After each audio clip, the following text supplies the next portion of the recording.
హల్లెలూయా. శబ్దం బిగ్గరగా హల్లెలూయా. ప్రభు అందరినీ ఆశీర్వదించునుగాక. ప్రభు మనందరినీ దీవించునుగాక, వర్ధిల్ల చేయునుగాక. సియోనులో నుండి యేసయ్య మనందరినీ దీవించునుగాక. యెహోవా దయాళుడు, యెహోవా దయాళుడు, యెహోవా దయాళుడు, యెహోవా దయాళుడు, యెహోవా దయాళుడు, యెహోవా దయాళుడు, యెహోవా దయాళుడు, యెహోవా దయాళుడు, యెహోవా దయాళుడు. ఆయన కృప నిరంతరం ఉండునుగాక. ఆయన కృప నిరంతరం చూపునుగాక. మనందరి పట్ల ఆయన కృప నిరంతరం చూపునుగాక. మన ప్రాంతం పట్ల ఆయన కృప నిరంతరం చూపునుగాక. పరిచర్య పట్ల ఆయన కృప నిరంతరం చూపునుగాక. మన జిల్లా పట్ల, మన రాష్ట్రం పట్ల, మన దేశం పట్ల ఆయన కృప నిరంతరం చూపునుగాక. హల్లెలూయా, హల్లెలూయా. గత వారం జరిగిన కూటాలని ప్రభు ఆశీర్వదించేందుకు స్తోత్రం చెబుదామా? స్తోత్రం, స్తోత్రం, స్తోత్రం, స్తోత్రం, స్తోత్రం, స్తోత్రం, స్తోత్రం. హల్లెలూయా, హల్లెలూయా. మన ప్రభు అయిన యేసుక్రీస్తు వారి శ్రేష్టమైన నామంలో పునరుత్థానపు ఆరాధనకి కూడి వచ్చిన మీ అందరికీ నా హృదయపూర్వకమైన వందనాలు, స్తోత్రం. అందరికీ వందనాలు. హల్లెలూయా. కొద్ది సమయం దేవుని మాటలు విన్నాం. ఇంచుమించుగా మీరంతా సకాలానికే రావడం దేవుని మహాకృప. ఇంకా సకాలానికి రావాలని ప్రేమతో కోరుకుంటూ ఉన్నాం. లేట్ చేయకుండా 6 గంటలకే మీరంతా వచ్చి కూర్చున్నారనుకోండి, ఇంకా చాలా బాగుంటుంది. హల్లెలూయా. పాటలు పాడుతూ ఉన్నప్పుడే, స్టార్ట్ చేయక ముందే మీరు రాగలిగితే ఇంకా దేవుని ఆశీర్వాదం. నిశ్చయముగా నా ప్రభు ఆ కార్యము చేయునుగాక. హల్లెలూయా. కొద్ది సమయం దేవుని మాటలు విందాం. లూకాసు వర్తమానం, లూకాసు వర్తమానం తీసారా? 6వ అధ్యాయం 21వ వచనం చదువుదామా? ఇప్పుడు ఆకలి గొనుచున్న మీరు ధన్యులు, మీరు తృప్తిపరచబడుదురు. ఇప్పుడు ఏడ్చుచున్న మీరు ధన్యులు, మీరు నవ్వుదురు. యేసు ప్రభువారు ఈ భూమి మీద జీవిస్తూ ఉన్న రోజుల్లో తెలియజేసిన మాట, ఇప్పుడు ఆకలి గొనుచున్న మీరు ధన్యులు, మీరు తృప్తిపరచబడతారు. ఇప్పుడు అంటే ఈ లోకంలో బ్రతికినంత కాలం, ఎంతకాలం అయితే దేవుడు మనకి ఆయుష్ అనేది ఇస్తారో అంతకాలం ఆకలి కొని జీవించగలిగిన స్థితిలోనికి రావాలి. అప్పుడు ధన్యులుగా మార్చబడతారు అని దేవుని వాక్యం స్పష్టంగా తెలియజేస్తూ ఉన్న సత్యం. ఎంతగా మనం ఆకలి కలిగి జీవిస్తామో అంతగా నా యేసయ్య మనందరినీ తృప్తిపరచునుగాక. అడుగుపెట్టిన ప్రతి ఒక్కరిని తృప్తిపరచునుగాక. ఈ మాటలు వింటున్న ప్రతి ఒక్కరిని యేసు నామములో తృప్తిపరచునుగాక. మనమందరం తృప్తిపరచబడినట్లుగా ప్రభు కృప చూపునుగాక. హల్లెలూయా. ఆయన తృప్తిపరచాలి అని ఆశపడుతూ ఉన్నది వాస్తవమే. అయితే మనలో ఉండవలసిన స్వభావం ఏంటంటే ఆకలి అనేది ఉండగలగాలి. ఎంతగా ఆకలి మనం కలిగి జీవించగలిగితే అంతగా ఆయన తృప్తిపరుస్తాను అని దేవుని వాక్యంలో స్పష్టంగా తెలియజేశారు. ఆకలి అనేది రెండు రకాలు: శరీర సంబంధమైన ఆకలి, రెండవది ఆత్మ సంబంధమైన ఆకలి. శరీర సంబంధమైన ఆకలి అని అంటే ప్రియమైన వర్లరా,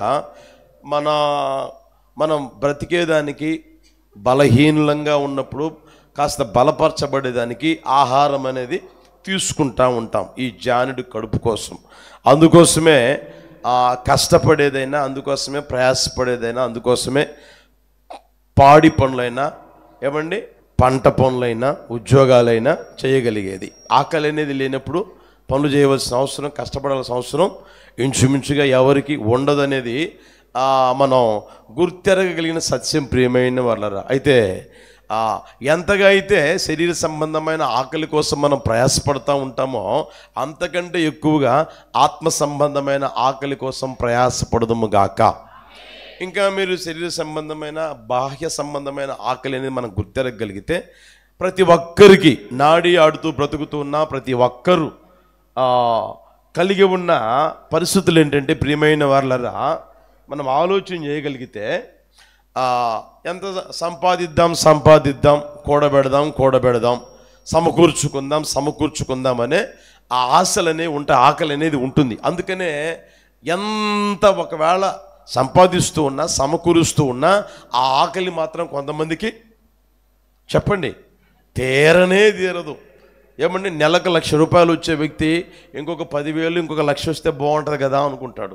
10,000 సంపాదించే వ్యక్తి ఇంకొక 20,000 సంపాదిస్తే బాగుంటుంది కదా అంటాడు. ఒక ఇల్లు ఉంది చాలు, అర్థమవుతుందా?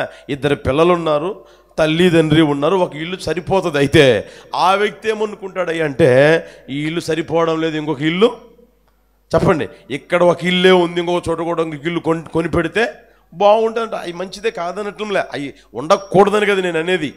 దేవుడు ఇంకా అనుగ్రహించును గాక.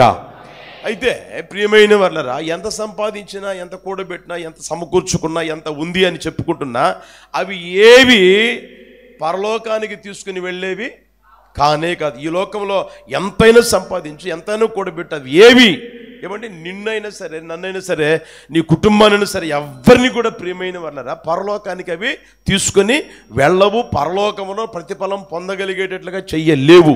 అర్థమవుతుందా? అందుకని ప్రియమైన వాళ్ళు యేసు ప్రభువు చెప్పిన మాట మనం గమనించగలిగితే, ఇప్పుడు ఆకలి కొనుచున్న ఆయన ఏ ఆకలిని గురించి తెలియజేశారనంటే ఆత్మ సంబంధమైన ఆకలి అనేది సేవకులుగా ఉన్న మాకు ఉండగలగాలి, విశ్వాసులుగా ఉన్న మీకు కూడా ఉండగలగాలి. అందుకని అంటే ఇప్పుడు ఈ జీవితంలో దేవుడు అనుగ్రహించిన 60 సంవత్సరాల, 70 సంవత్సరాల, 80 సంవత్సరాల, ఇంకా అంటే 100 సంవత్సరాల అనుగ్రహించిన ఈ జీవితంలో తప్పకుండా ఆకలి కొని జీవించగలిగే కృప దయచేయును గాక. మనం ఆకలి కొని ఏమంటే ఉండగలిగేటట్లుగా ప్రభు చేయును గాక.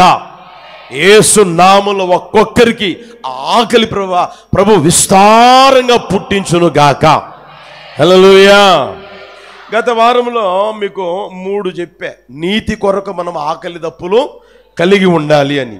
రెండవదిగా ప్రియమైన వాళ్ళారా, దేవుని వాక్యం వినేదానికి, దేవుని వాక్యం చదివేదానికి మనకి ఆకలి కలిగి ఉండగలగాలి అని తెలియజేశా. మూడో మాట, ప్రార్థన చేయుటకు మనకి ఆకలి ఉండగలగాలి. మన జీవితంలో ప్రియమైన వాళ్ళారా నీతిగా బ్రతకగలిగే ఆకలి ఉండగలగాలి. నీతి కోసం ఆకలి కలిగి జీవించే జీవితం ఉండగలగాలి. అంత మాత్రమే కాకుండా దేవుని వాక్యం వినేదానికైనా, దేవుని వాక్యం చదివేదానికైనా ఆకలి అనేది ఉండగలగాలి. ఆకలి అనేది ఉంటేనే మనం తినగలుగుతాం. ఆకలి లేకపోతే తినగలిగేది ఏమీ లేదు. అందుకని ఆకలి అనేది ఉండగలగాలి. ఆ తర్వాత ప్రార్థన చేసేదానికి మనకి ఆకలి ఉండగలగాలి. ప్రియమైన వాళ్ళ అర్థమవుతుందా? ఆ ప్రార్థన చేసేదానికి ఎంతగా ఆకలి అయితే నువ్వు కలిగి ఉంటావో నిశ్చయముగా నా దేవుడు నిన్ను తృప్తిపరచును గాక, ప్రతి విషయంలో తృప్తిపరచును గాక. ఈ రోజును కూడా ప్రభు తెలియజేసిన మాటలు మీకు తెలియజేస్తాను, గమనించండి. సమయాన్ని బట్టి మీకు తెలియజేస్తాను, గమనించండి. తీస్తారా? మత్తయి సువార్తమానం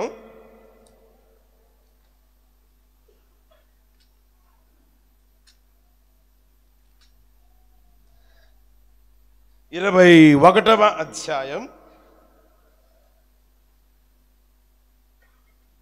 తీసారా?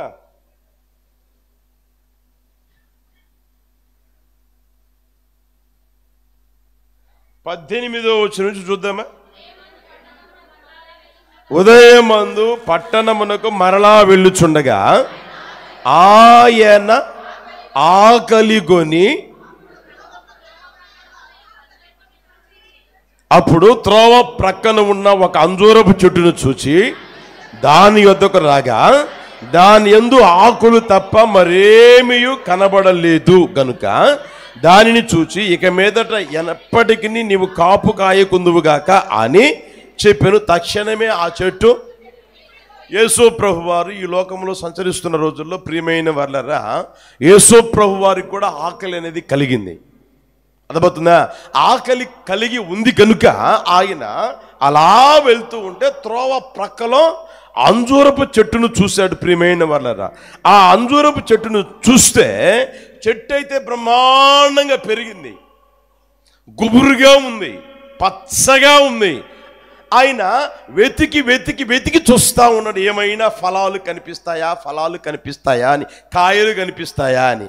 ఏమాత్రం ఆ చెట్టులో ఫలాలు కనిపించలేదట. ఒక్కటన్నా కనపడదు అనుకుంటే ఒక్కడు కూడా కనిపించలా. ఎప్పుడైతే కనిపించలేదు ప్రియమైన వాళ్ళ అక్కడ జరిగిన సంభవం మనం గుర్తెరగలుగుతూ ఉన్నాం. మనం నేర్చుకోవాల్సిన ఆ అనుభవం ఏంటయ్యా అంటే, దేవుడు మనల్ని సృష్టించింది లేదా మనల్ని కలుగు చేసింది, మనకి జీవం అనుగ్రహించింది. ఏమండి,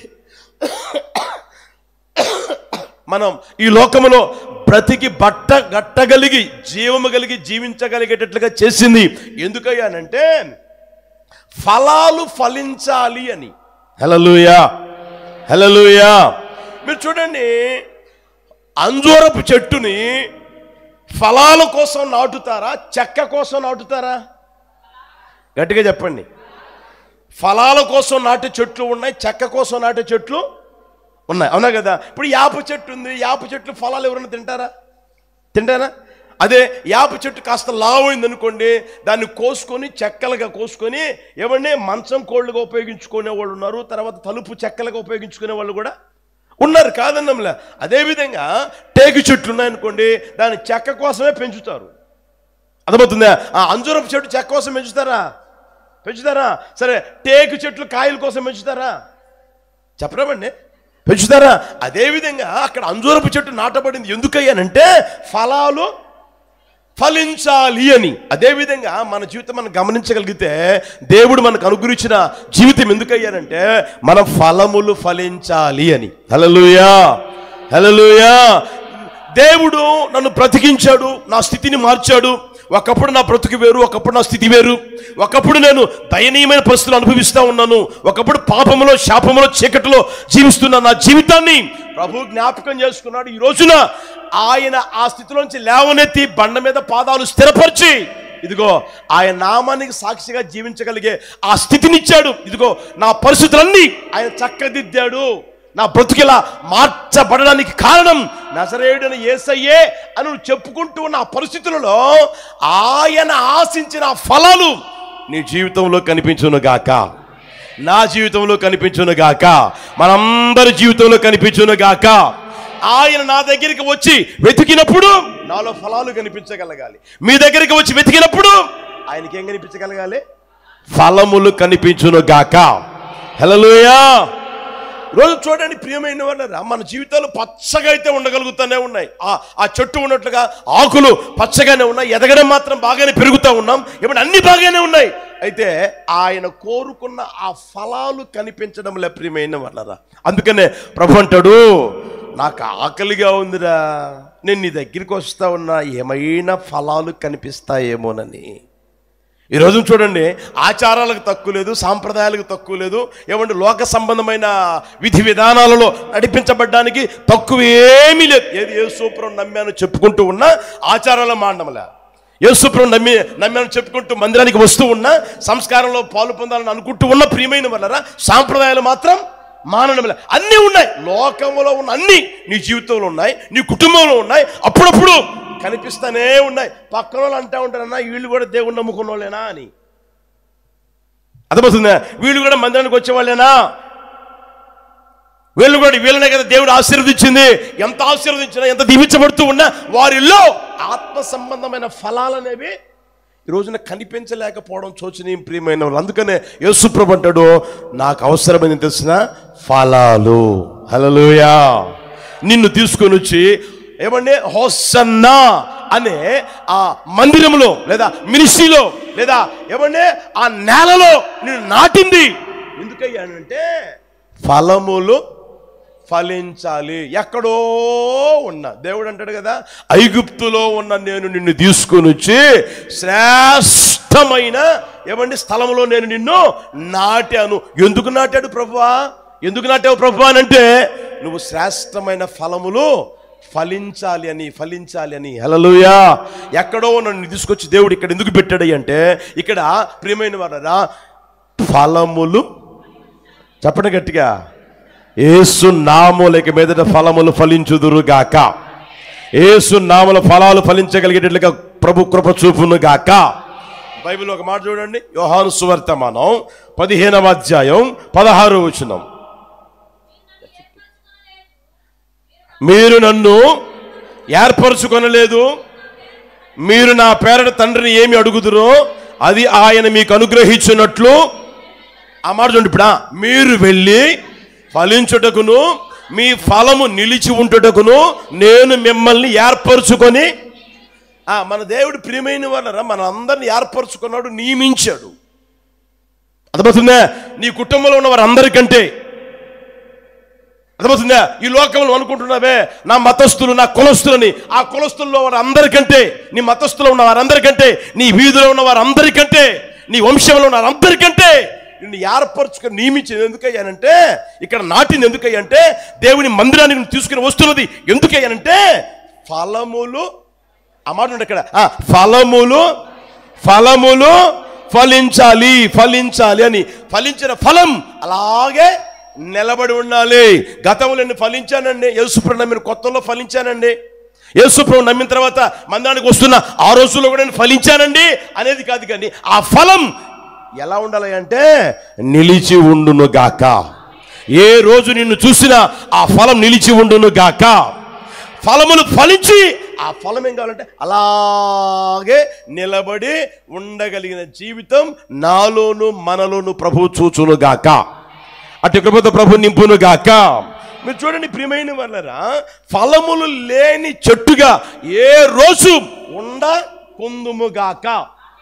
ఫలములు లేని చెట్టుగా ఉండకూడదు. అది ఏ రోజైనా సరే. మీరు ప్రకటన గ్రంథంలోకి వెళ్ళారనుకోండి, ఒక చెట్టు నాటితే ఆ చెట్టట మాసం ఫలాలు ఫలిస్తానే. 12 మాసాలు అయితే 12 నెలలు ఫలాలు ఫలిస్తానే ఉంది. నీకు ఆ మధ్య గుర్తు చేస్తారు అనుకుంటా, బకింగ్హామ్ ప్యాలెస్ అని ఉంది ఇంగ్లాండ్లో, లండన్లో బకింగ్హామ్ ప్యాలెస్ అని ఉంది. అక్కడ ఆ ప్యాలెస్లో ప్రియమైన వాళ్ళరా ఎన్నో వందల రకాలు వేల రకాలు చెట్లు నాటబడి ఉన్నాయి. కానీ అన్ని తన కాలమందు ఫలిస్తూ ఉన్నాయి. ప్రతి చెట్టు, ఇప్పుడు ద్రాక్ష చెట్టు ఉంది, అంజూరపు చెట్టు ఉంది, తర్వాత ఇక అన్నీ ఉన్నాయి కదా, అన్ని చెట్టు తన కాలం ఫలిస్తూ ఉంది. అయితే అక్కడ నాటబడిన ద్రాక్ష చెట్టు అనేది 365 రోజులు ఫలిస్తానే ఉందంట. యేసయ్యకి మహిమ కలుగును గాక. ఎన్ని రోజులంట? గట్టిగా చెప్పండి. 365 రోజులు ఫలిస్తానే ఉందంట. మీరు అది కావాలంటే యూట్యూబ్లో కూడా చూసుకోవచ్చు ప్రియమైన వాళ్ళరా. బకింగ్హామ్ ప్యాలెస్ అని కొట్టి అది చూస్తే 300 ఇప్పటికే 150 సంవత్సరాలు దాటింది. ఎన్ని సంవత్సరాలు? 150 సంవత్సరాలు దాటినప్పటికీ ఫలాలు 365 రోజులు ఫలిస్తూనే ఉందంట. అలాంటి చెట్టుగా యేసు నామములో మనమందరం ఉందుము గాక. యేసు ప్రభు ఉదయాన్నే రాని మనలో ఫలాలు కనిపించును గాక. మధ్యాహ్నం పూట రాని ఫలములు కనిపించును గాక. రాత్రి పూట రాని ఫలములు కనిపించును గాక. అర్ధరాత్రి రాని, ఎవరు? దావీదు అంటాడు కదా ప్రియమైన వాళ్ళరా, అయ్యా రాత్రి వేళ నీవు నా యొద్దకు వచ్చి నన్ను పరిశోధించితివి అంటాడు. రాత్రి వేళ యేసు ప్రభు మన దగ్గరికి రాని, ఆ సమయంలో కూడా మనలో ఫలములు ఉండును గాక. యేసు నామమున కృపతో ప్రభు నింపి నడుపును గాక. హల్లెలూయా. రోజున ప్రియమైన వాళ్ళరా ఆ స్థితిలోనికి మన జీవితం రాగలగాల ప్రభు కోరుకుంటా ఉన్నాడు. చూడండి, మన ప్రాణ ప్రియుని ఆకలి మనం తీర్చగలిగిన వారంగా ఉందము గాక. మన ప్రాణప్రియుడు, అతి కాంక్షణీయుడైన నజరేయుడైన యేసయ్య ఆకలి మనం తీర్చగలిగిన వారంగా మనం కూడా ఆకలి కలిగి ఉండగలగాలి. నేను ఫలాలు ఫలించాలి. ఎంతకాలమైంది నేను యేసుప్రభువుని నమ్ముకుని, ఎంతకాలమైంది నేను మందిరానికి వస్తూ, ఎంతకాలంగా దేవుని వాక్యాన్ని వింటూ ఉన్నాను. కనీసం నా వ్యక్తిగత జీవితంలో ఈ ఫలమైనా ఉండగలుగుతుందా, ఉందా, ఉన్నది నిలిచి ఉందా అనే ఆలోచనలోనికి మనం వచ్చుదుము గాక. హల్లెలూయా. ఏదో రావడం పోవడం కాదు అవసరమైంది, ఫలములు ఫలించుదురుగాక. మీరు చూస్తారా, పరమగీతాల పుస్తకం తీయండి, 2వ అధ్యాయం 3వ వచనం చూడండి.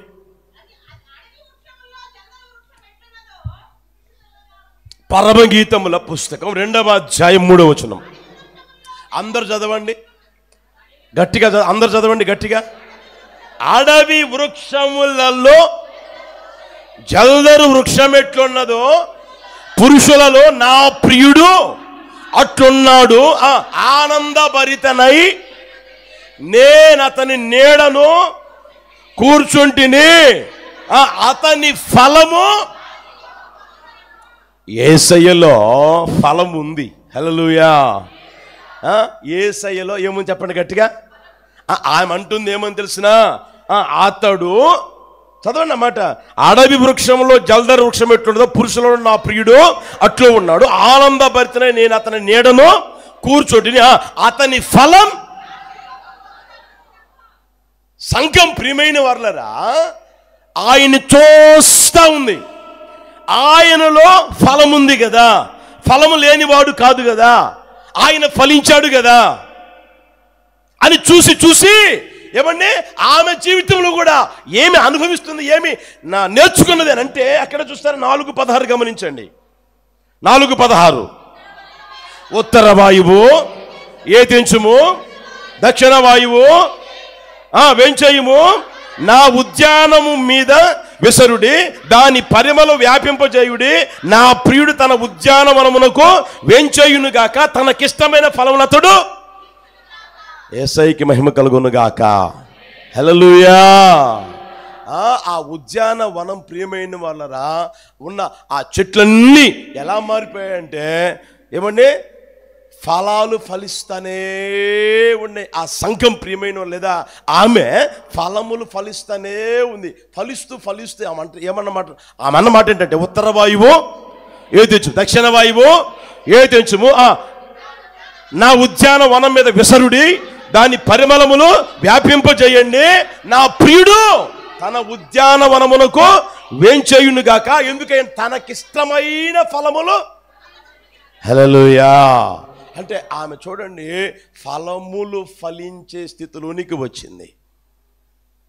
యేసు ప్రభువును చూసింది, ఆయన ఫలం గమనించింది, ఆయన ఫలం నా జిహ్వకు మధురముగా ఉంది అని ఆశపడింది. ప్రియమైన వాళ్ళరా, ఆకలి కొన్నది.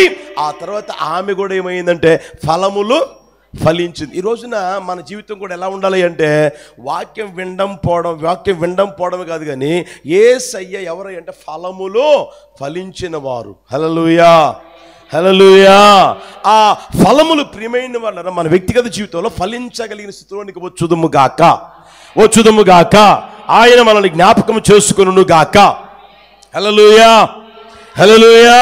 మనం ఫలములు ఫలిస్తే ఆయన వచ్చి తనకిష్టమైన ఫలాలు ఏం చేస్తాడంట, ఆయన ఎప్పుడు ఆకలే కొని ఉంటాడు కనుక తనకిష్టమైన ఫలాలు భుజిస్తానే ఉంటాడు. ఇంకా చూస్తారా 7వ అధ్యాయం 13వ వచనం చూడండి. అక్కడే 7వ అధ్యాయం 13వ వచనం.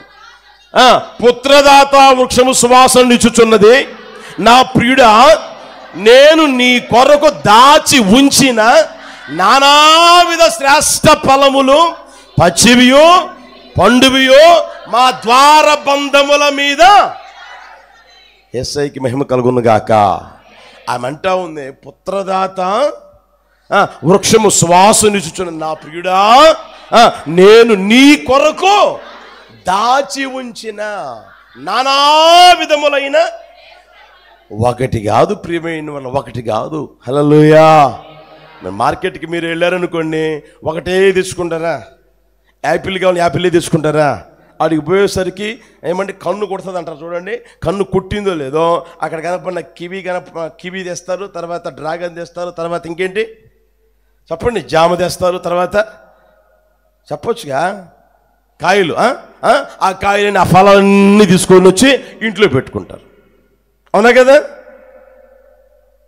ఈమె కూడా చూడండి ప్రియమైన వాళ్ళరా, ఆమె అంటున్న మాట తెలిసిన, అయ్యా నా ప్రియుడు,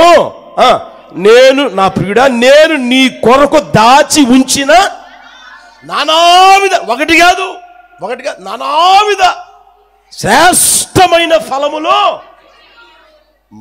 పచ్చివియో పండువియో అన్నీ తీసుకొని వచ్చి నా దగ్గర పెట్టాను. నీకు ఏది కావాలంటే అది తినండి. యేసయ్యకి మహిమ కలుగును గాక. రోజున క్రీస్తు శరీరం అనే సంఘంగా మనం తీర్చిదిద్దబడుతూ ఉండగా మన వ్యక్తిగత జీవితాలు ఎలా మారిపోవాలి అంటే, ఫలములు ఫలించుదుము గాక. మారు మనసు పొందిన నీవు మారు మనసు తగిన ఫలాలు ఫలించుదువు గాక. హల్లెలూయా. నీతిగా బ్రతుకుతూ ఉన్న నీవు నీతి ఫలములు ఫలించుదువు గాక. వెలుగు ఫలములు ఫలించుదువు గాక. ఆత్మ ఫలము ఫలించుదువు గాక. హల్లెలూయా. ఈ ఫలాలన్నీ నువ్వు ఫలిస్తూ ఉంటే ఆయన ఏ రోజైనా నీ దగ్గరికి రాని నీలో ఏం కనపడతా ఉంటాయి? గట్టిగా చెప్పండి. ఆ ఫలాలు కనిపిస్తాయి కనుక ఆయన వచ్చి తనకిష్టమైన ఫలాన్ని తిని ఆకలి తీర్చుకుంటాడు. ప్రియమైన వాళ్ళ యేసయ్యకి మహిమ కలుగును గాక. ఆయన ఆకలి తీర్చగలగాన ఆ స్థితి ఏంటంటే మన ఫలములు ఫలించాలి. అంటే ఆయన మనం ఏర్పరచుకున్నదైనా నియమించుకున్నదైనా దేనికి అంటే ఫలములు ఫలించాలి అనే ఆ స్థితిని ఆయన కోరుకుంటా ఉన్నాడు. అందుకని మనకు ఉండవలసింది ఆకలి ఉండును గాక. ఏ ఆకలి అంటే ఫలాలు ఫలించాలి, నేను ఎంతకాలం ఇలాగే ఉండాలి అనేది ఆలోచన రావాలి. ఎంతకాలం నా బ్రతికి ఇలాగే ఉండాలి, ఎంతకాలం ఇంకా నేను పాడు పనులు చేస్తూ ఉండాలి, మందిరానికి వెళ్తున్నాను కదా, ఇంకా ఎంతకాలం సిగరెట్ మానకుండా ఉండాలి, ఇంకా ఎంతకాలం ఏమండి పేకాట ఆడకుండా ఉండాలి, ఇంకా ఎంతకాలం ఇలాంటి దరిద్ర పనులను నేను చేయాలి, లోకస్తులు చేసినట్టుగా చేయాలి, ఆచారాలు చేయాలి అనే ఆలోచన నీకు వచ్చి అవి మాని నానా విధమైన శ్రేష్టమైన ఫలములు ఫలించుదువుగాక. యేసయ్యకి ఇష్టమైన ఫలములు ఫలించుదువుగాక. ఫలించాలి అనే ఆకలి నీకు ఉండగలగా. నేను ఫలించాలి, నా దేవుని కోసం నేను ఫలాలు ఫలించాలనే ఆకలి అనేది నీకు ఉంటే నిశ్చయముగా ఆ కార్యం నా ప్రభు నెరవేర్చును గాక. కొరింథీయులకు రాసిన మొదటి పత్రికల 12వ అధ్యాయం 31వ వచనం కూడా చూడండి.